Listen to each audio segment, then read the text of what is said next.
Nós, continuando nas considerações sobre o Novo Testamento, eu vou entrar hoje no livro de Atos dos Apóstolos.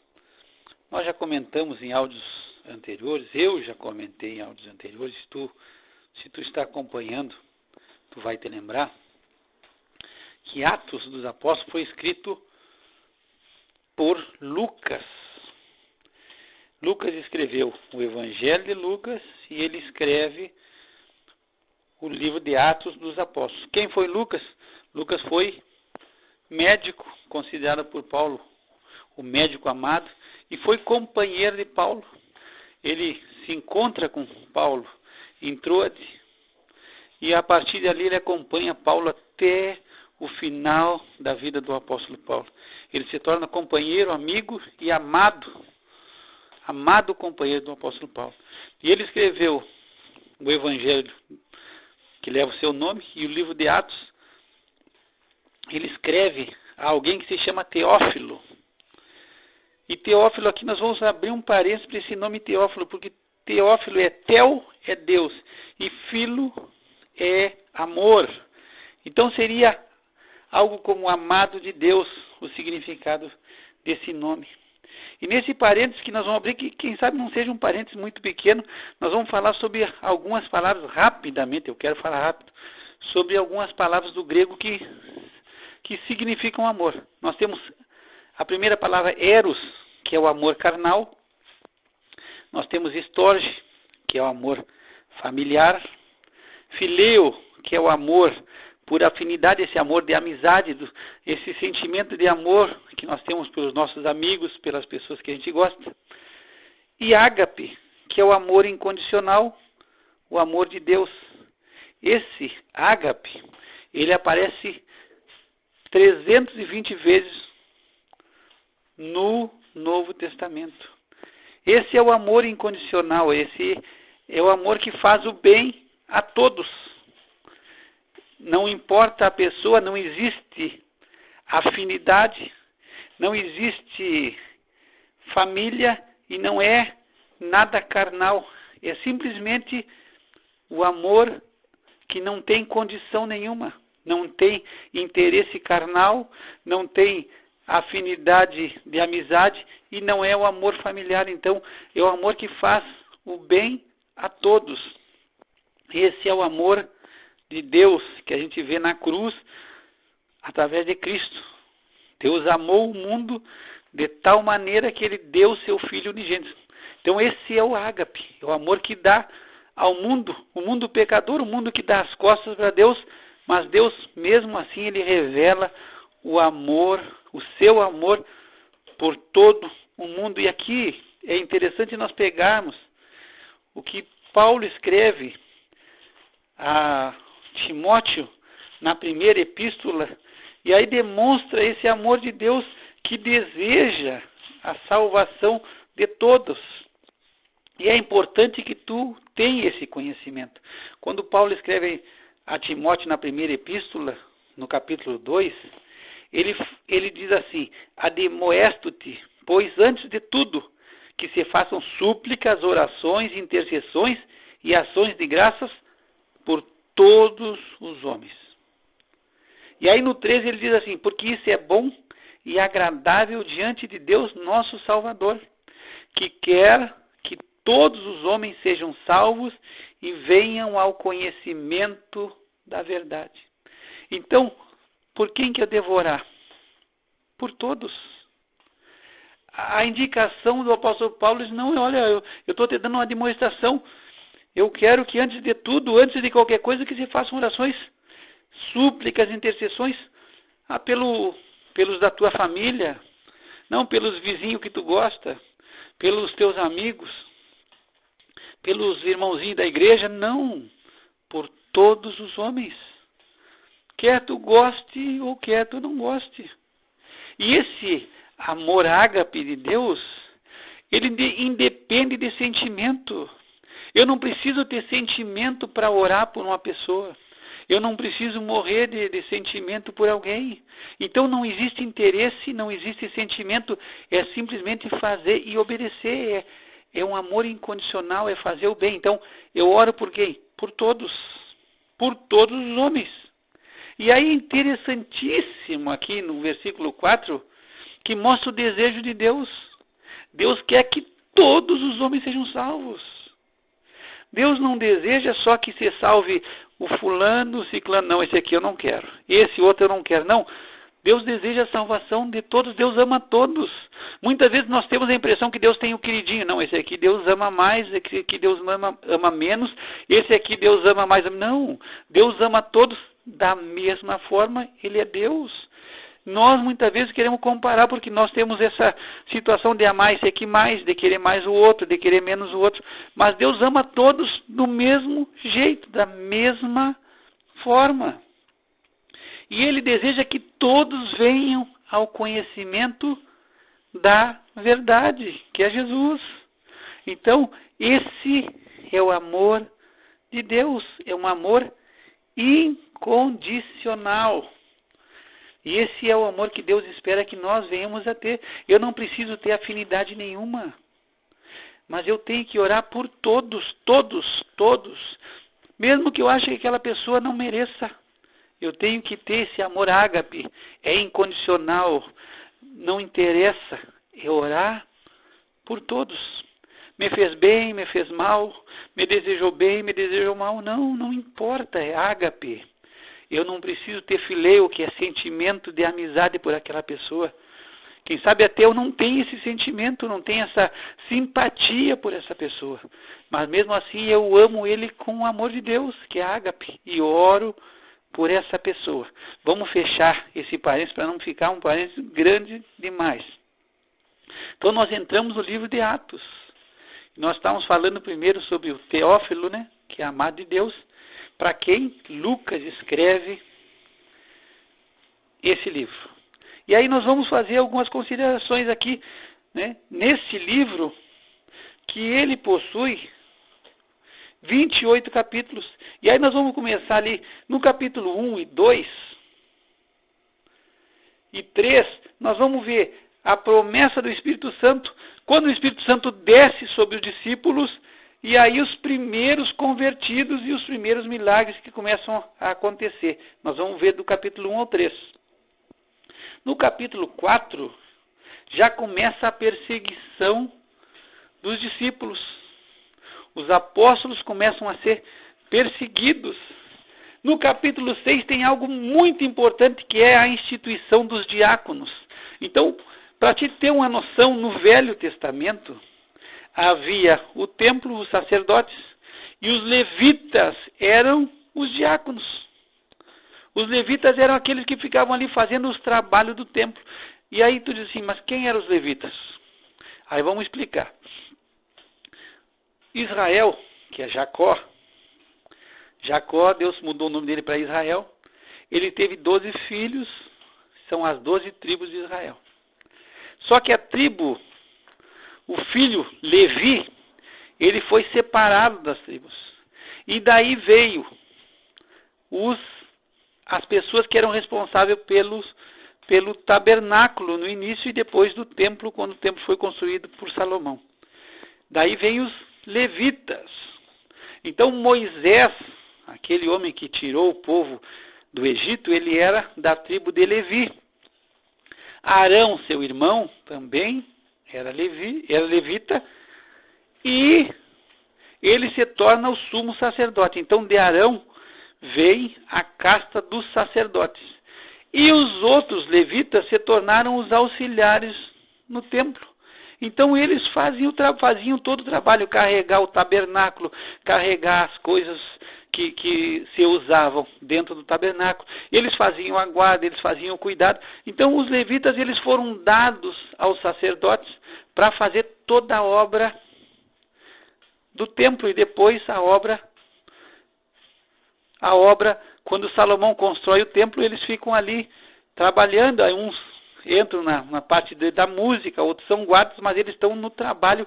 Então, os levitas estão sempre na volta do templo, ajudando os sacerdotes. No Novo Testamento, nós não vemos os levitas. Nós não vemos levita nenhum trabalhando em templo. mas se institui diáconos. Aí os diáconos é que vão fazer o trabalho de auxílio aos pastores e pregadores. Então nós não temos levitas, mas nós temos a instituição dos diáconos. E por que isso? Porque como a igreja ela cresce e ela sai da Judéia, então não tem levita. O que tem é os diáconos. São pessoas normais que começam a trabalhar e a ajudar no cuidado da igreja. O único levita que eu me lembro agora, da época da igreja, a partir de Atos dos Apóstolos, é Barnabé. E Barnabé não foi, ele foi pregador junto com Paulo. Nós temos hoje a instituição, na igreja dos levitas, que são os cantores. Não aparece isso no Novo Testamento. Não existe essa situação, eu nunca vi, lendo a Bíblia no Novo Testamento, a partir da criação da igreja, que tivesse levitas cantores. O único levita que aparece realmente, você diz que é levita, é Barnabé, que é companheiro de Paulo, e nunca cantou nada. Não se fala na Bíblia que ele podia até cantar como qualquer outro, mas não aparece essa situação na citação da palavra de Deus. E quem sabe Marcos, por ser parente de Barnabé, o escritor do Evangelho de Marcos, que é Marcos, João Marcos deveria ser levita também pelo parentesco de Barnabé.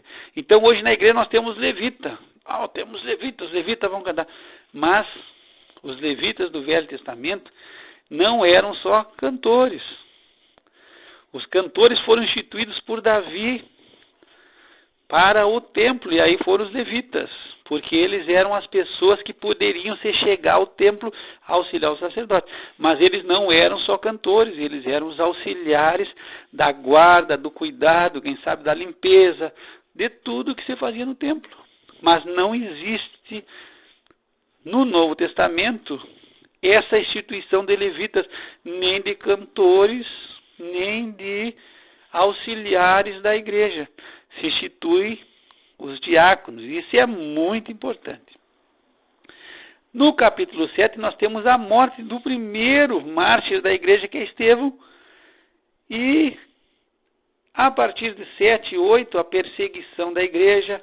Aparece um homem chamado Saulo, que é ferrenho, ele é ferrenho opositor da igreja. Ele persegue, ele vai para um lado e para o outro, ele consente na morte de Estevão, ele aprova a morte de Estevão, está sempre junto, e a perseguição começa ferrenha sobre a igreja.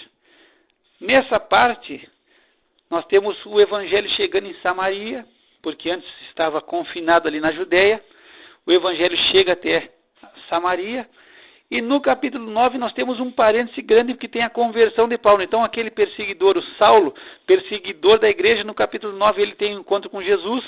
Jesus aparece para Saulo, que é Paulo, e ele se converte. No 10 e 11 o evangelho chega aos gentios, através do apóstolo Pedro. Pedro ele vai na casa de um centurião romano, e ali a descida do Espírito Santo sobre os gentios, e a partir daí, no 10 e 11 falam sobre essa conversão dos gentios. No 12 nós continuamos a perseguição, acontece a morte de Tiago, irmão de João, o aprisionamento de Pedro, e do 13 até o 28, aí nós só vamos ver falar de Paulo. No início, no capítulo 13 e 14, é a primeira viagem missionária de Paulo com Barnabé.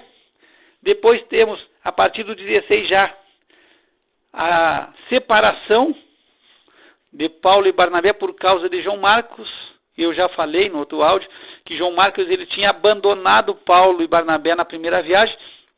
Na segunda viagem, Barnabé insiste em levar João Marcos e Paulo não aceita, tranca o pé, e eles se separam, e Barnabé segue, viaja com Marcos, e Paulo toma Silas como seu companheiro. E aí Paulo continua a sua viagem missionária. A partir desse 13 que nós falamos, não se fala mais em Pedro, não se fala mais em Tiago não se fala, em João não se fala mais ninguém. Aí, a partir daí, é só a vida do apóstolo Paulo. A partir do capítulo 21 ao 28, nós temos a prisão de Paulo em Jerusalém. Ele vai para Cesareia, passa alguns anos preso na Cesareia, e depois ele vai para Roma. E terminamos Atos do Apóstolo no capítulo 28 com o preso Paulo. Paulo preso em Roma, numa casa, e aí acaba o livro de Atos dos Apóstolos. A história conta que Paulo, depois do capítulo 28, ele é solto. Segundo os historiadores, ele passa 3 anos solto. Ele é preso novamente e, sob o imperador Nero, ele é morto em Roma depois desses 3 anos. Então, seria essa a trajetória do apóstolo Paulo. E em grandes linhas, nós estamos falando o que é a igreja. Então, nós temos a descida do Espírito Santo, nós temos a instituição dos diáconos, o início da igreja, a perseguição, o evangelho chegando aos gentios, a conversão de Paulo, Paulo e Barnabé, depois Paulo e Silas e a prisão de Paulo, e assim é todo o livro de Atos dos Apóstolos.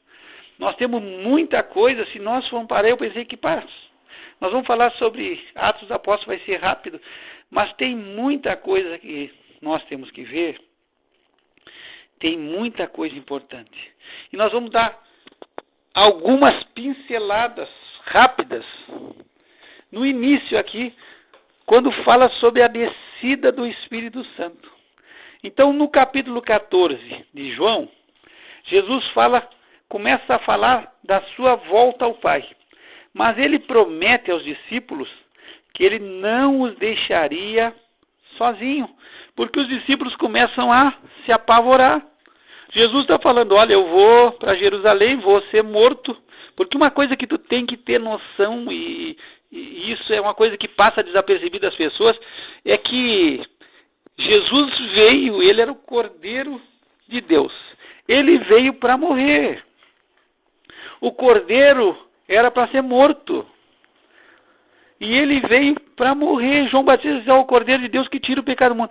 Então Jesus veio desde a eternidade, já estava acertado por Deus, que Jesus ia vir e ele ia morrer por nós na cruz, para pagar a nossa dívida, o nosso resgate. Então esse plano de salvação já tinha sido criado e feito por Deus antes da criação do mundo. Então Jesus veio para morrer. E quando ele começa a falar para os discípulos que ele vai a Jerusalém e ele vai ser entregue para os gentios, vai ser crucificado e ao 3º dia ele vai ressuscitar, os discípulos começam a ficar tristes e com medo. E aí existe a promessa de Jesus do Espírito Santo. No capítulo 14 do Evangelho de João, Jesus diz no versículo 16, e eu rogarei ao Pai, e ele vos dará outro Consolador, para que fique convosco para sempre. O Espírito de verdade que o mundo não pode receber, porque não o vê nem o conhece, mas vós o conheceis, porque habita convosco e estará em vós. Então isso é muito importante, porque Jesus disse, eu não estou ficando com vocês aqui para sempre, eu tenho que voltar para o Pai. Eu vou ser morto, mas o Espírito Santo vai ficar com vocês para sempre. O Espírito Santo vai habitar em vocês. O Espírito Santo, ele habitando em nós, ele permaneceria sempre conosco. E aí Jesus faz a promessa, e essa promessa está escrita em Atos 1:8, quem sabe um dos versículos mais conhecidos da era da igreja, que é, mas recebereis o poder do Espírito Santo, que há de vir sobre vós, e ser-me-eis testemunhas, tanto em Jerusalém, como em toda a Judeia, Samaria e até os confins da terra. Então Jesus diz, olha, o Espírito Santo vai estar sempre com vocês. Jesus ia voltar para o Pai, e ele diz, eu rogo, o Espírito Santo vai vir. E aí ele diz, olha, vocês vão receber o poder para ser testemunhas. No Velho Testamento, o Espírito Santo ele estava restrito ao profeta, ao sacerdote e ao rei, que eram pessoas ungidas. Então, alguém precisava saber e conhecer a vontade de Deus, ele procurava o profeta procurava o sacerdote e o rei também era ungido. Mas na era da igreja, cada cristão passa a ser templo do Espírito Santo. E isso é algo importantíssimo que a gente saiba. Paulo, quando ele escreve aos Coríntios, na primeira carta aos Coríntios, no capítulo 3, no versículo 16, ele diz assim: não sabeis vós que sois o templo de Deus e que o Espírito de Deus habita em vós? No 17, se alguém destruir o templo de Deus, Deus o destruirá, porque o templo de Deus, que sois vós, é santo. Então, o nosso corpo, ele passa a ser templo do Espírito Santo. Templo, nós temos que ser santo, porque habita em nós o Espírito Santo de Deus. E nós temos que ter esse entendimento: tu é um templo em que habita o Espírito Santo de Deus a partir de que tu receba Jesus na tua vida como Senhor e Salvador. O Espírito Santo vem e ele passa a habitar em nós. Nós recebemos o selo do Espírito Santo. E isso é importantíssimo nós saber. Por quê? Porque o selo é a garantia de Deus da nossa redenção. O Espírito Santo, ele passa a habitar em nós como um penhor de Deus. A garantia do nosso resgate. Eu não sei se tu lembra, antigamente você penhorava as coisas muito, hoje você faz empréstimo com facilidade, mas você penhorava um bem para pegar um dinheiro. E aquilo ali era a garantia de quem entregou o dinheiro, de que ele ia ter o retorno. Então o Espírito Santo Deus, ele coloca o Espírito Santo em nós como uma garantia nossa, que ele vai nos resgatar. Ele nos comprou e ele vai nos levar. Então o Espírito Santo é um penhor que nós temos na nossa vida, da parte de Deus. O Espírito Santo passa a habitar em Deus, é Jesus habitando dentro da nossa vida, como uma garantia da nossa redenção. Então nós somos selados, não é selados pelo Espírito Santo, nós somos selados com o Espírito Santo na nossa vida.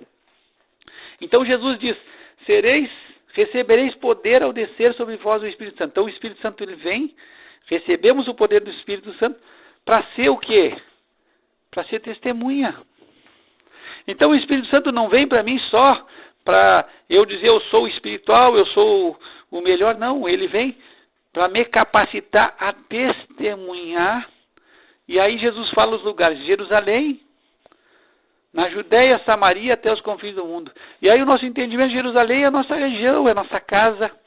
Judéia seria o nosso entorno. Samaria já seria conhecidos, e os confins da terra é quem a gente vê na nossa vida. A nossa vida servindo de testemunho aonde nós estivermos. Sermos testemunhas do que Jesus fez na nossa vida e que Jesus está fazendo em nós. E que Jesus está chamando a todos para que venham a ser salvos. Então assim inicia a igreja. Nós vamos parar por aqui, para o áudio não se tornar muito extenso, mas depois nós vamos conversar sobre a descida do Espírito Santo, que é muito importante. Nós entendemos quando o Espírito Santo ele desce sobre os discípulos, eles recebem o batismo, recebem o dom de falar em outras línguas, e aí nós vamos rapidamente procurar ser o mais rápido possível e chegar a alguns tópicos do livro de Atos, até nós chegarmos ao final da prisão de Paulo em Roma. Eu espero que tu tenha muita paciência, que tu tenha muita tranquilidade e que nós possamos chegar e possamos juntos aprender mais alguma coisa sobre esse livro de Atos, que é o 5º livro do Novo Testamento. Então hoje nós demos uma pincelada rápida sobre todo o livro, falamos sobre a promessa e a descida do Espírito Santo, o que o Espírito Santo representa na nossa vida, e que nós, e isso é importantíssimo, nós somos templo do Espírito Santo, e nós somos santos por essa presença do Espírito na nossa vida. Muitas vezes nós temos a ideia que santo é algo imperfeito, os santos, porque nós temos a ideia da Igreja Católica. Mas não, se tu puder pegar e tu ver as cartas que Paulo escreve à igreja, eles aos santos da igreja, aos santos que estão em Roma, aos santos que estão em Corinto, todos, ele considera todos aqueles que pertencem à igreja como santos. E o que nos santifica, o que nos torna santo? É a presença do Espírito Santo na nossa vida. Então Jesus, ele falou, né, nós estamos no mundo, mas não somos do mundo. É como se Jesus ele nos tirou do mundo, nos separou. Então, santo, para te saber, não é perfeito. A palavra santo significa separado. Então, tu foi separado, como Deus te escolheu, te separou, para que tu seja uma testemunha dele.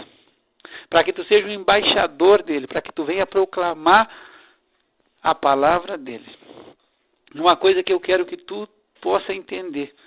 Embora que as pessoas hoje... todos têm os seus direitos e a gente respeita o direito de todo mundo.